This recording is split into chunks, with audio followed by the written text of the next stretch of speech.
திருச்சிற்றம்பலம்.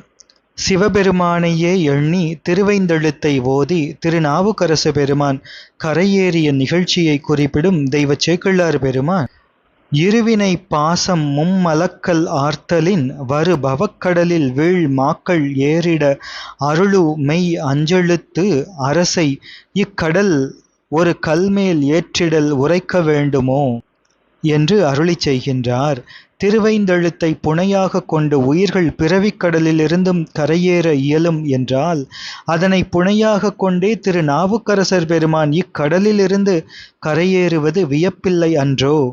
திருநாவுக்கரசர் பெருமானை கட்டப்பட்ட கல்லை மும்மலம் என்றும், கல்லையும் திருநாவுக்கரசரையும் பிணித்துள்ள கயிற்றை இருவினை என்றும், கடலை பிறவிக்கடல் என்றும், நாவுக்கரசரை உயிர் என்றும் உருவகித்து உயிரை உய்விக்கும் புனை திருவைந்தெழுத்தே ஆகும் என்பதை மிக அழகாக விளக்கி அருளியுள்ளார் தெய்வச் சேக்கிழார் பெருமான்.